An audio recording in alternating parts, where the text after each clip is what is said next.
உள்ளத்தில் நல்ல உள்ளம் உறங்கால் என்பது வல்லவன் வகுத்ததடா கர்ணா, வருவதை எதிர்கொள்ளடா. இந்த பாட்டு அடிக்கடி கேட்டிருப்பீங்க. கர்ணா அடிபட்டு கிடக்கிறான். அப்படி அடிபட்டு கிடந்தப்ப எத்தனையோ அம்பு விட்டு பார்த்த அர்ஜுனன் அவன் சாகல. ஏன் சாகல? அவனுடைய தர்மம் அவனை தலை காத்துக்கிட்டு இருக்கு. இப்ப கிருஷ்ண பரமாத்மா பார்த்தார். நல்ல கவனிங்க.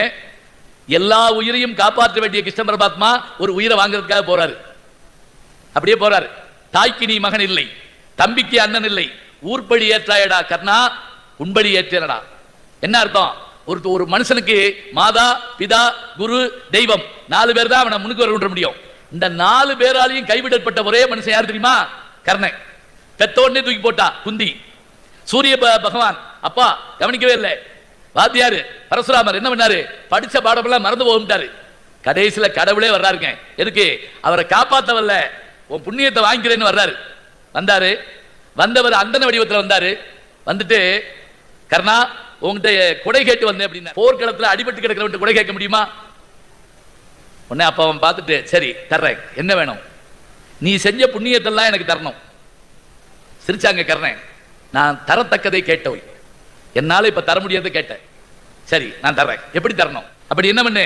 ஓ உடம்புல ஓடுற ரத்தத்தை வச்சு என் கையில உன் புண்ணியத்தெல்லாம் ஊத்து.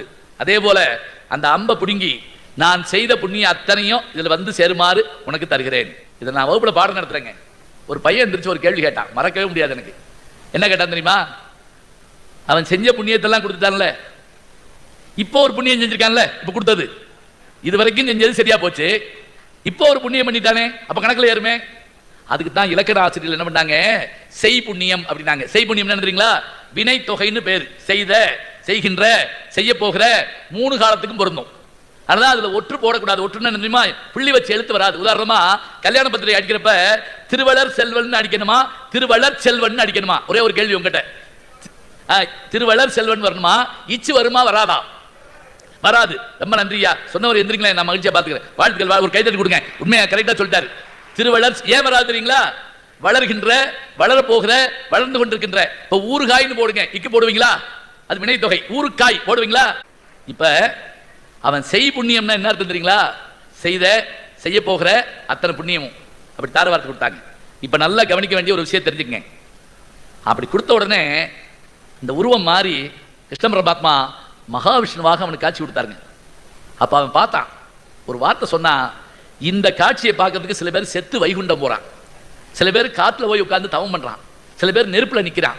ஆனா நான் ஒண்ணுமே செய்யாம உன்னை பார்த்துட்டேன். ஒண்ணுமே செய்யாமல்ல, அவன் வாழ்நாள்லாம் செஞ்ச தர்மம் அவனை பார்க்க வச்சது.